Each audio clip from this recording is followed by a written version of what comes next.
Good afternoon and welcome. Thank you for joining the Scleroderma Foundation's Patient Education Summer Series. Today's talk, How to Navigate Going Back to College in the Age of COVID-19, is our fourth event as we host a virtual university. My name is Kerry Conley. I'm the Director of Programs and Services for the Scleroderma Foundation's National Office. We are delighted to have two members of the leadership team of the Health Advocacy Summit joining us today. Sneha Dave, founder and CEO, and Madeline Reese, head of strategic partnership. The Health Advocacy Summit's mission is to connect and empower young adults with chronic and rare diseases through advocacy events and programs. We are very grateful to have them both joining us today to help our students navigate going back to school in uncertain times. Some quick notes on today's event. The Scleroderma Foundation in no way endorses any resources or studies referenced in today's webinar. Information is provided to keep the listeners informed. Because the manifestations and severity of scleroderma vary among individuals, personalized medical management is essential. This webinar is for educational purposes only. If you are logged in properly, you should be seeing the slide and hearing my voice on the screen.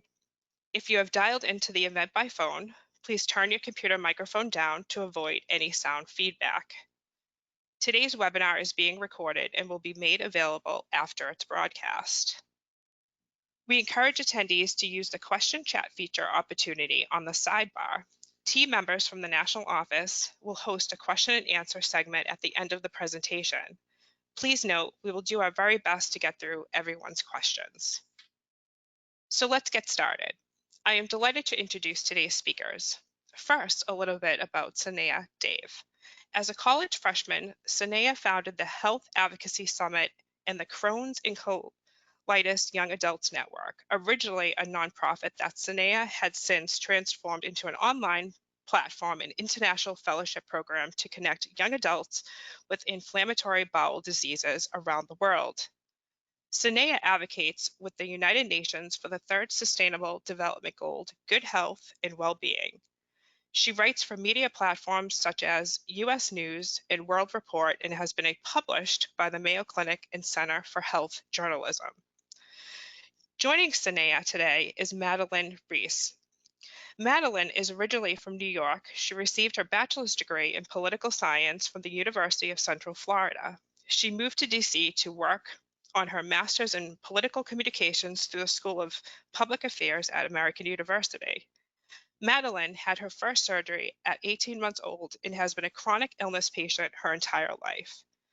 Madeline brings years of advocacy, organizing, research, and campaign experience, and is excited to continue the work for her patients like herself through the Health Advocacy Summit.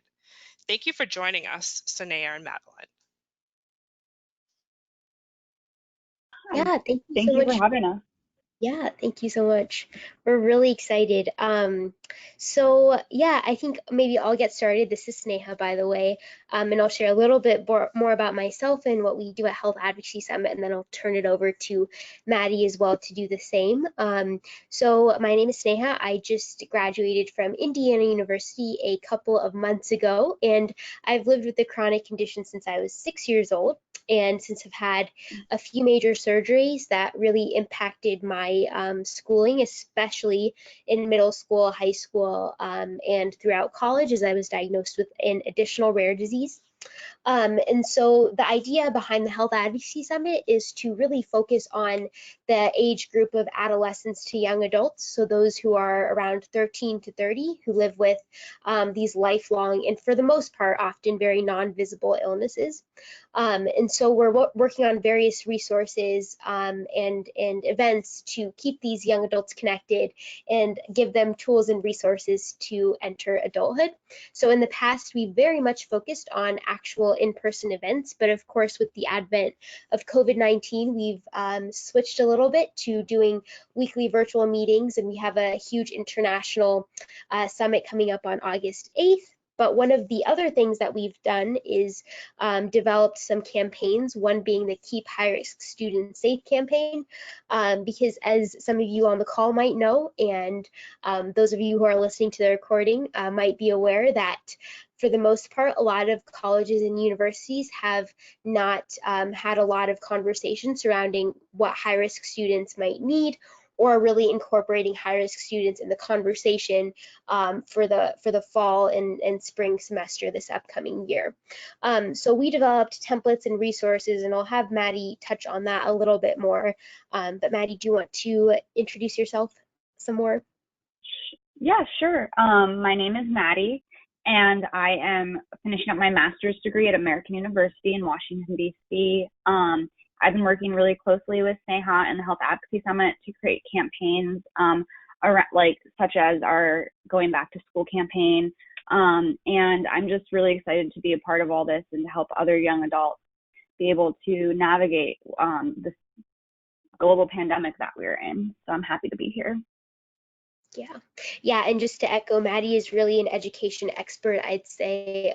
She's done a lot of advocacy on behalf of education. So if you have any questions during the call or post call, I'm sure Maddie will be willing and happy to answer further questions about this topic especially. But yeah, so we'll go ahead and go further. So I think you guys can see my screen still. Is that correct? Just to confirm that. Okay, perfect.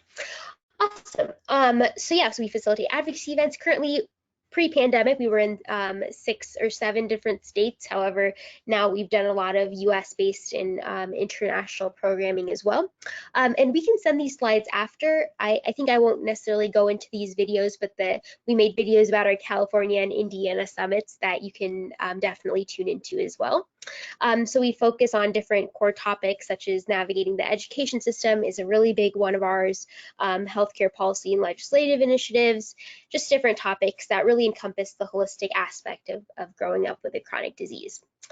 Okay, so I'll stop at this slide, but then I'll share a little bit about my experiences and what I've learned transitioning from in-person to virtual education this past spring semester with my chronic illness. So I think one important thing to note also when we're talking about colleges and universities is that within each college, there's very different, obviously colleges and subjects within each college. So things like there might be a liberal arts portion of the college, a science portion of the college, heavy policy portion. So each of these individual subjects and themes tend to have different, I'd say almost stigmas surrounding how accommodating the professors within these subjects might be. So from our experience, we've noted that for a lot of times, science professors, for example, will tend to be a little bit less accommodating than our liberal arts professors. So we're really trying to promote the fact that for each student within a university, it's going to look very different how you're going to advocate within each department. So that's one thing that we really want to emphasize. And we're especially for our science students, it's going to be a little bit more challenging entering this college age due to the different lab classes and potentially different formats of classes as well. And so another thing that for me, especially as I transitioned to virtual education, was that for a lot of professors were very confused as to how to go about virtual accommodations. So there was very little communication from our disability office at Indiana University about how students with accommodations like myself will be accommodated going on a virtual setting. So, and it might not seem like it's a huge deal to translate accommodations online, and you might think that it would be even easier to translate these accommodations online. However, that is simply not the case with a lot of professors. So, for example, for myself, one of my professors said that, oh, you don't need accommodations online because you're doing well in the class. Or remind me of the accommodations you need a day before the exam, and then I do that, and then during the exam I have to remind them again of the accommodations. I have to email them during my online exam. So there's just a lot of different challenges in terms of communicating with professors about accommodations that you are legally entitled to, which we'll talk a little bit about later as well. And so feel free to ask any questions if none of that made sense either, but I'm going to let Maddie share a little bit about her experiences going through virtual learning, because I know she has quite a few as well. Yeah, so I am in a master's program, a little different than Sneha, where I'm more qualitative, which is, text-based research, and I do a lot of writing. And so going to an online learning situation for me was very difficult because it became harder to get note takers and the type of accommodations I usually get in a classroom. Fortunately enough, I was able to push through and talk to my dean and really know how to navigate the accessibility services at American University. So I was able to get some of the accommodations I needed, but I ended up helping actually a lot of students get their accommodations. We started a letter writing campaign to the dean and the accessibility office, making sure that everyone's accommodations could be translated into an online setting. All classes are different. So for me, my classes were very webinar based, where my teacher is talking to me at a screen with a PowerPoint, which can cause some of my medical conditions to act up since I have chronic migraines and visual disturbances. And so it was really important that I had that in order to continue my education and to have that equal access that we are all guaranteed when we attend college. Right. Right, absolutely, and it's really, really important to keep that communication, especially moving forward virtually, because I think a lot of times in a virtual setting, communication can be lost. So it's important to note and to consider that now that things have moved virtually, you're probably going to have to be twice or three times more on top of things in terms of accommodations and communicating with professors, communicating with the disability office as well. So that's something important to note. And then Maddie, do you want to touch on the transmission slide a bit and explain that too? Sure. Yeah, so when we were looking about going back to college and we were looking at the situations that some students could be in, we did a lot of research looking at the CDC and their recommendations for colleges. And we found that the CDC puts hybrid learning and smaller class sizes in a more risk category because of the close contact and increased interactions a student would have a day. So if you are in a hybrid model and you do live on campus, you are subject to probably going into a lot of public areas like residence halls, restrooms, dining halls, libraries, and classrooms. And so these are really high areas of transmission, especially, when it comes to restrooms and dining halls. And we found that these are areas that could put high-risk students with chronic medical conditions at risk, and how that certain steps could be taken to reduce these risks. So we found that there's several ways that they could increase disinfectant routines, different food programs they can do, and just a lot of working with your accommodations office to make sure that the classroom is safe and that you have what you need in your residence hall. Yeah, yeah, exactly. That's all very much something that we noticed. Another thing is that look up accommodations that you might have not thought about before, but you think could be helpful in this COVID-19 pandemic era.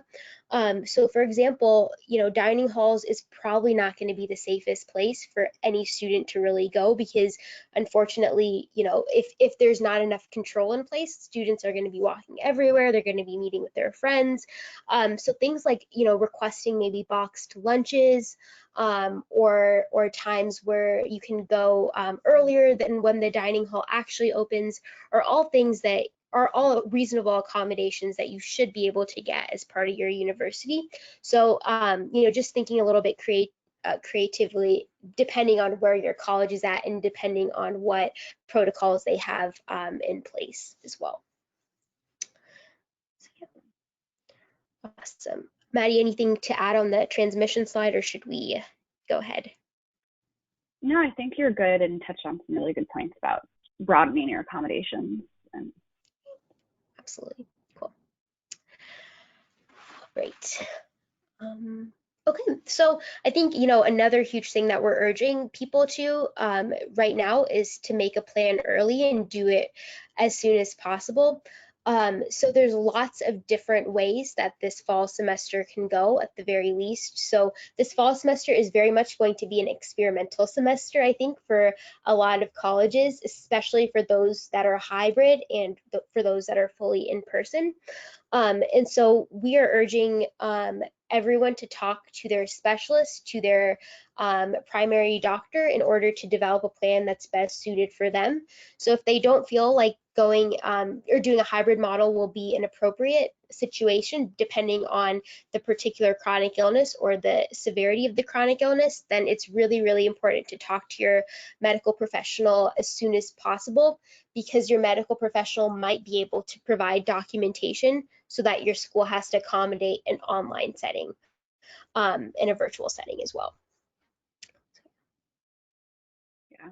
And I know a lot of schools are taking the time to work with you to get on online classes if you really need them and cannot attend a hybrid model. And I know a lot of doctors' offices are creating virtual appointments as well, so students do not have to come into a doctor's office. If your doctor right now does not have a platform, just so you know, during this time of the COVID pandemic, FaceTime and Zoom are currently HIPAA compliant, and you can talk to your doctor that way. And so it's really important to just set all this up ahead of time, because especially if you're an incoming student, you want to get these accommodations put in place before the semester starts. You're going to kind of be a step behind if you wait until the beginning of the semester. So definitely contact your accessibility office now, and definitely set up those doctor's appointments and talk to your specialist to make sure you're doing what's right and safe for you to go back to school. Yeah, absolutely. And please keep in mind too that a lot of the disability offices are going to probably be extremely overwhelmed because we are unfortunately foreseeing quite a few violations on behalf of professors just based on what we saw in the spring semester. So we really are urging everyone to be in contact with their medical professionals and with the disability services right now. And even if you're not an incoming freshman, it's very, very important to communicate with your disability office. And if you have issues with your disability office, there's always the dean to go to also, which we've laid out in the Keep Higher Students Safe campaign. We've also suggested contacting the dean as an option for determining how the fall semester will play out for the individual student as well. So yeah, awesome. Well, we will move on to Know Your Rights Part 1. Well, yes, I think we have our slides a little bit out of order, but yeah, so kind of just going off that, we are probably number one tip for this whole presentation, besides getting accommodations and communicating early, is having all communication in writing. Because as mentioned, we are foreseeing that there are unfortunately probably going to be violations on behalf of universities and colleges for not accommodating students. And so in order to have a record of anything in case something were to happen, which we are absolutely not hoping anything will happen, but we are foreseeing this, have everything in writing. So everything from what you're telling your disability services, to your health centers, to your dean. If you can have a record of that, that can be very, very important down the line. So just make sure any and all communication you have is you have a track record of that as well. And yeah, an email is a great way to do that. Just sending emails as well as, like, if you call them, talk to them, follow up with an email, reminding them what you discussed and the plan that you had in place together. And that's a great way to make sure you always have a record of the communications you're having. Right. Absolutely. Yeah. And so basically, you should know your rights as a student. So in higher education spaces, students are protected under the Americans with Disabilities Act and under Section 504 of the Rehabilitation Act, which are both acts that basically help provide equal access to students, and those equal access is seen in the form of reasonable accommodations. These accommodations should be through every part of the institution, not just in the classroom. So this can go from tutoring to your residence hall living situation to student-led organizations and beyond. And in 2008, they added an amendment which it expanded the interpretation of disability, so it covered all mental health illnesses, all chronic illnesses, whether they be episodic or in remission, temporary disabilities, as well as chronic medical disabilities, which are chronic conditions that do not flare down. Because of this, it is different than a high school IEP or the individual plans that are created for high school. Going into a school to get a reasonable accommodation under these laws are different as per each school, and they have their own way to set up their reasonable accommodations. So for example, at American University, every year I have to fill out paperwork that for some of my conditions to get some of the accommodations I need. So that means with the upcoming school year coming up in the fall, I need to go and I need to get my attendance policy paperwork filled out. I need to go get my paperwork filled out for all my other accommodations, such as note takers or needing frequent bathroom breaks. And all that is done through my doctor, who fills out this paperwork, and then I bring it into the school to my accessibility office. But you should know that you are entitled to reasonable accommodations, and that is your right. And if you have any issues with that, you can seek legal action against the institution if they are not creating equal access for you and they're not removing these barriers that could prevent a student from fully participating in any program services or anything that has to do with the general curriculum. Do you have anything to add, Sneha? Yeah. I mean, one common question that I get quite frequently is my, XXX covered under the Americans with Disabilities Act? So is my fibromyalgia, is ME/CFS, chronic fatigue syndrome, is scleroderma covered under the ADA? And it very much is. I think historically, the ADA and the disability community in general has not been great about including chronic illness and chronic conditions. And so that's where we often see a lot of miscommunication with our young adult peers, is that they don't realize that they are covered under the ADA and that they very much are entitled to reasonable accommodations. So just kind of reiterating that point as well. And the other thing too is that it's very important to over ask for accommodations, especially this year. So if you might not be in a flare up right now, or if you might be doing relatively well and you feel like you might not need those accommodations, still ask for those accommodations, because there might be a chance that later down the line in a couple of months you do flare up, unfortunately, or you do have a your condition does worsen unexpectedly. So it's very important to have those accommodations in place, because sometimes it can be quite a bureaucratic and lengthy process to request and modify accommodations. So, and for a lot of universities also, accommodations aren't retroactive. So if you were to have needed an accommodation in a certain situation but it was not written down, that's not the university's fault. That would very much be on you for not having that accommodation listed, unfortunately. So always feel free to over ask for accommodations that you might foresee you do need in the future too. Yeah. And just to add on a little bit of that, remember right now that in a medical setting, it might be hard to go to your doctor and take a little bit longer to go to your doctor if you do have a flare-up and need a doctor's note. That's why planning ahead is so important. A lot of doctors' offices now require temperature checks and a whole list of symptoms that can actually link up with a lot of people who flare up. So, sometimes I might get a low-grade fever, and that could cause me to not be able to have my appointment that day with my doctor. So definitely just make sure you're planning ahead and covering all your bases. Just like how Sneha said, make sure you're over getting your accommodations and getting everything you possibly need. Right. Absolutely.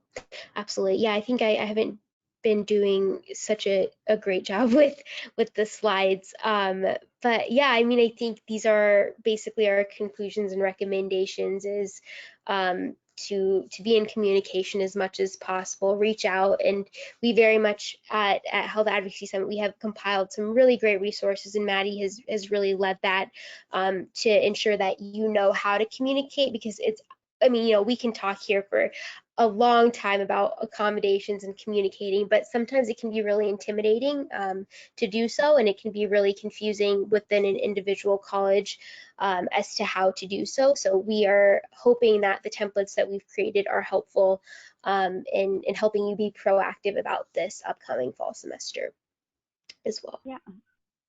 Yeah, and I'll share the link to our website that where we share the accommodations. And I guess if I could do that into the group chat to everyone, I'm not sure. But we also have resources where we give you template letters to send to your advisor or to someone in the administration. We have given you great resources, such as what to expect when going to health services, or what it's like to go to your accessibility office. And I'd love to share that link around if I can send it. I think it only sends to This is organizers. Kerry. What I can do after the webinar, we can embed any links that you would like us to share with the attendees. Absolutely, no Great. problem. Awesome. Thank you. Great. Thanks so much.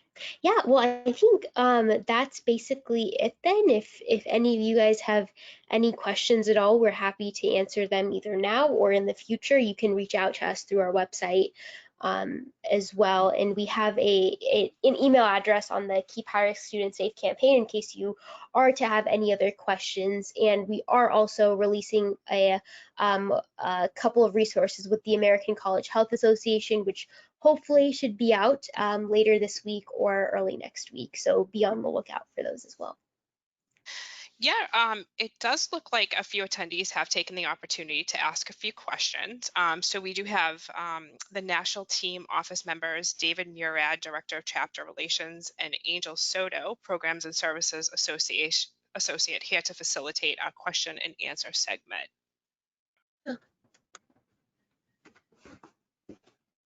Hello, this is Angel. Thank you for that wonderful presentation.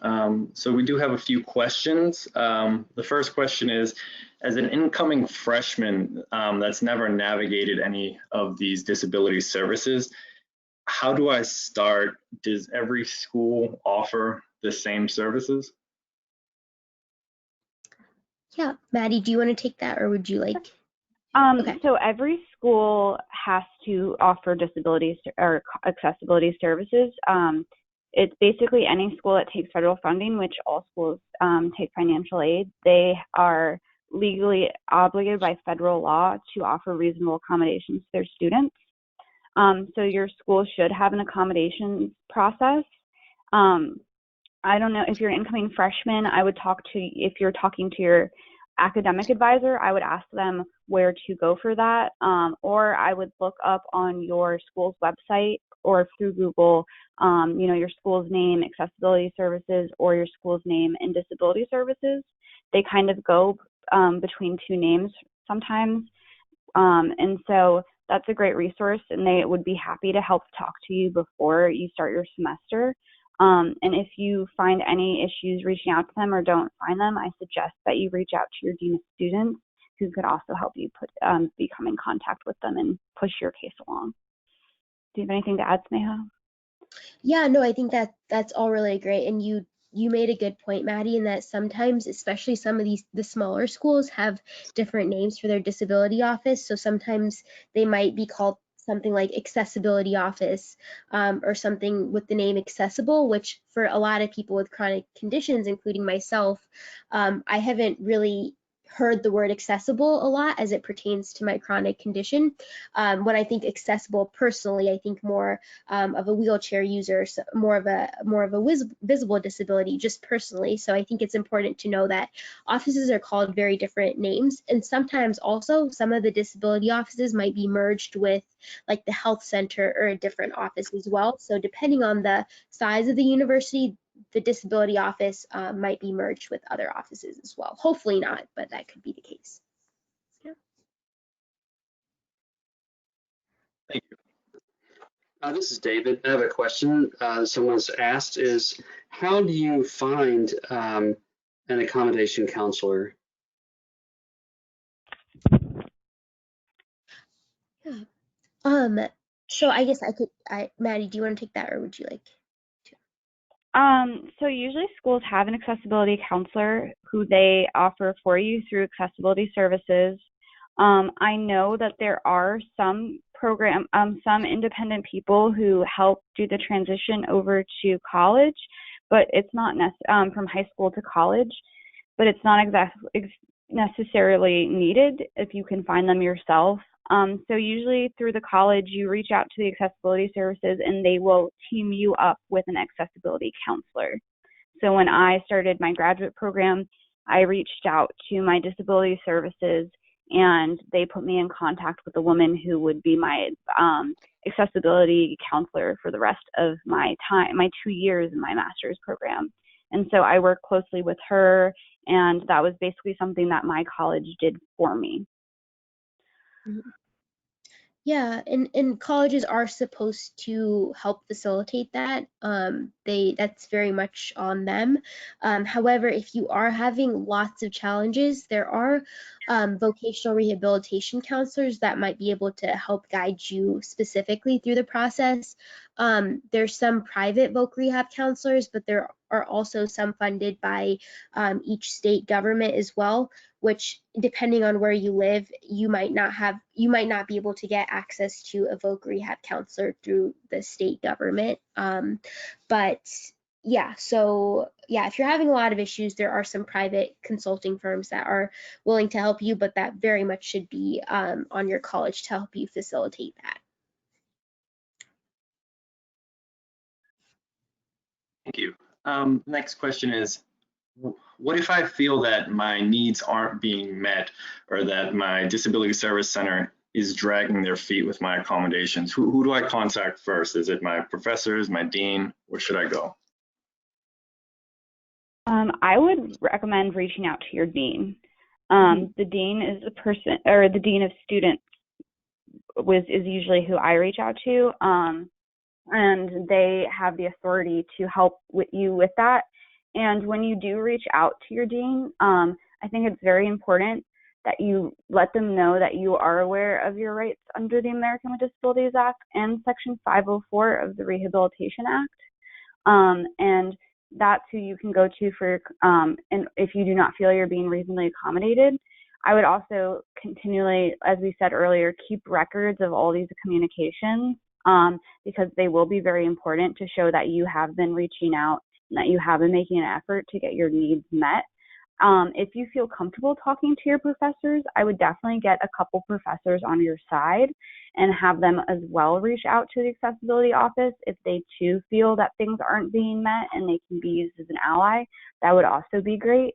But I would use any resource you have at the college to help you escalate the issues that you are having. And God forbid you feel that you are not able to get the access you need at all, you could consider reaching out to a lawyer about civil rights violations. Yeah.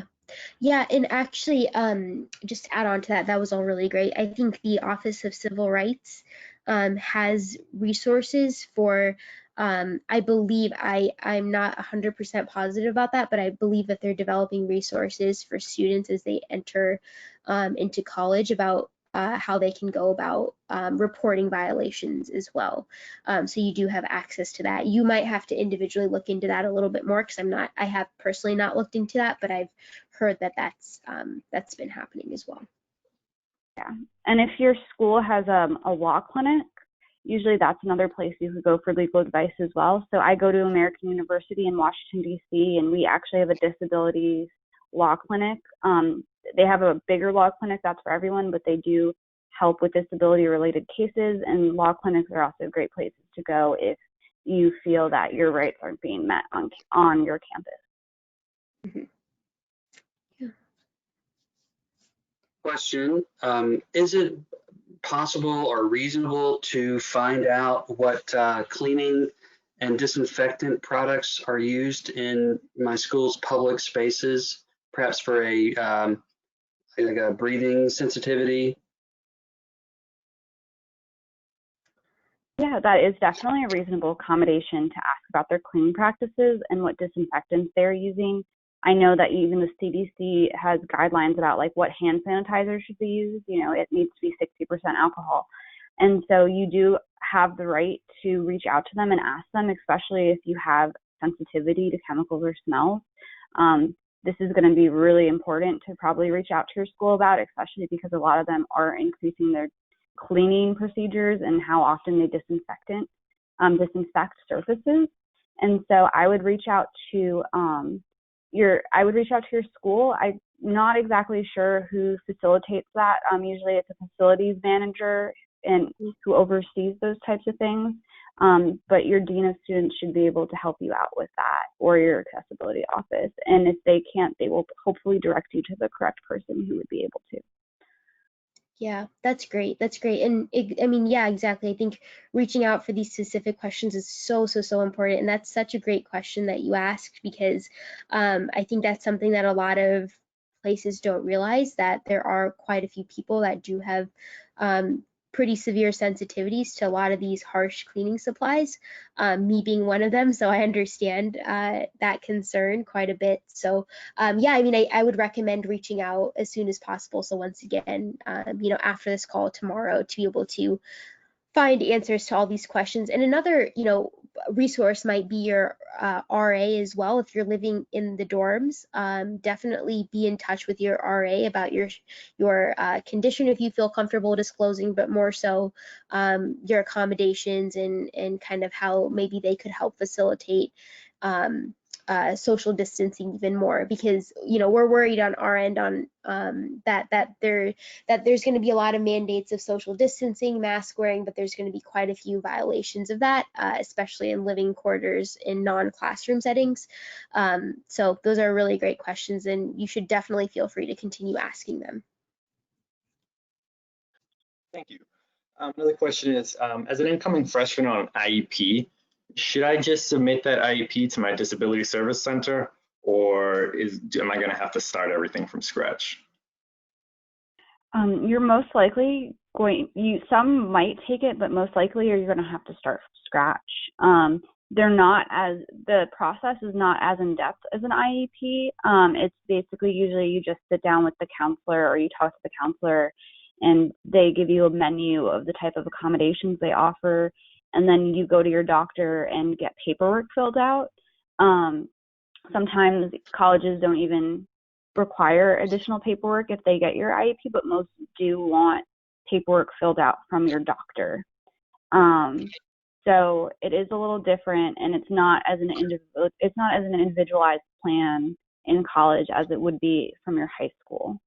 So I would definitely reach out to your doctor, and I would reach out to the accessibility services office. Usually on their website, if your school is big enough to have an accessibility office, they usually put those forms on that site, so you can download them ahead of time and see what you need.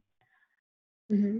Yeah, exactly. I mean, it will definitely help that you have the IEP from high school, but in my experience, I don't think that they're going to take that directly. I think they're going to want some more paperwork as well, but it will definitely help that you had that established in high school. But I would recommend getting started on that process as soon as you can as well. Yeah.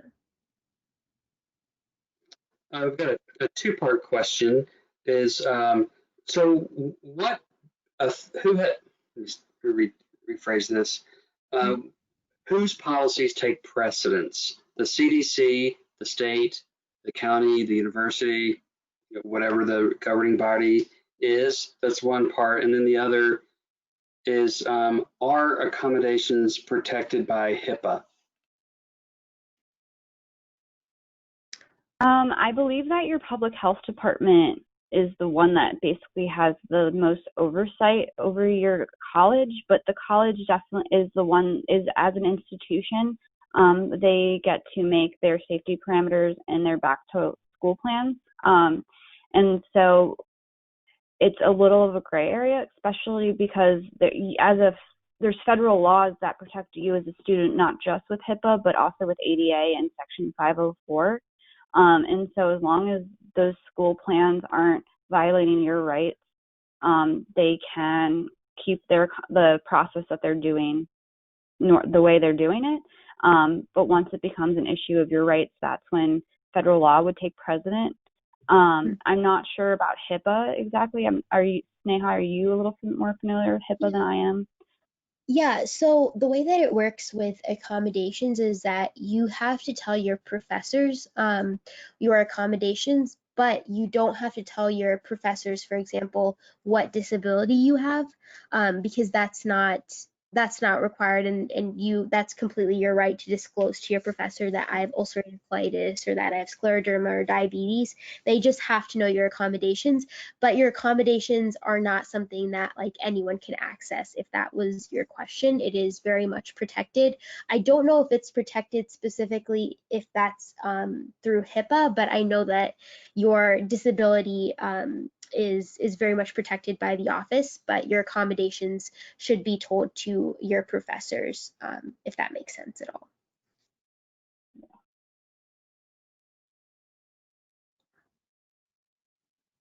Thank you.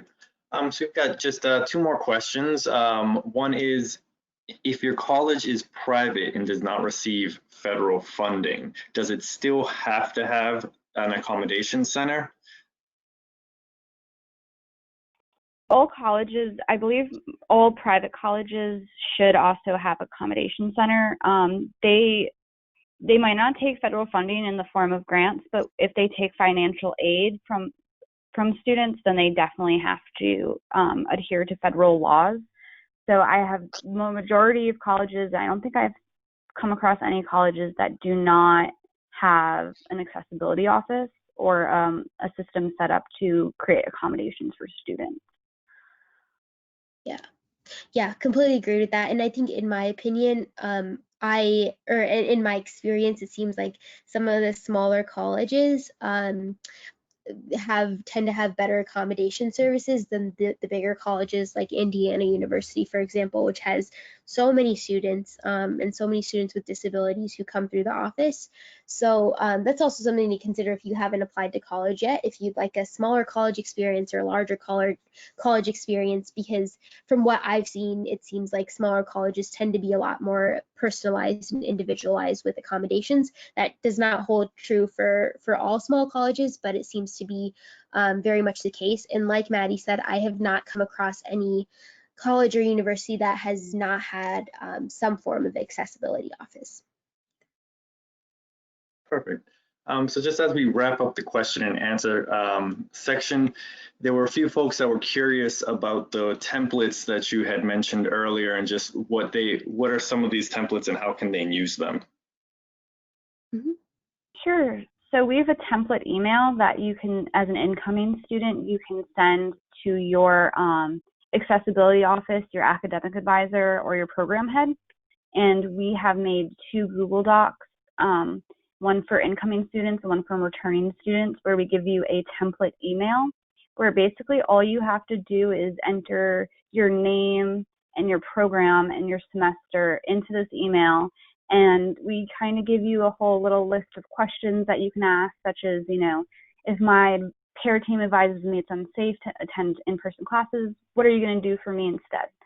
We have a little bit of questions that you can pick and choose from as well in that email. And all of this is available through our website. If you go to the Health Advocacy Summit and go to our, where did it go? I'm looking at it right now.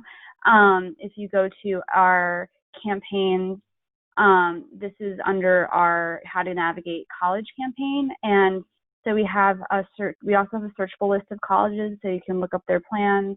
We have 2 templates, one for incoming students and one for current students. And yeah, you can just basically either copy and paste emails that you can send to people in the administration in your accessibility office. Excellent. Well, thank you, David and Angel, for facilitating those great questions. And thank you so much for the resources. Definitely know your rights as a student. And something I got from it is document, document, document, keep it in writing. So, Sneha and Madeline, any parting comments as we wrap up today's session? No, I think this is really great. Thank you all for tuning in. For those of you who are going to listen to the recording, definitely feel free to reach out by visiting Health Advocacy Summit. We're always very happy to be a resource as you are going through the education system. So definitely feel free to reach out and check out our other programs as well. Thank you. Excellent. In closing, I would like to thank Sneha Dave and Madeline Reese of the Health Advocacy Summit for allowing us to steal them away for a bit today. I know you both are really busy. We appreciated your time and expertise with us today.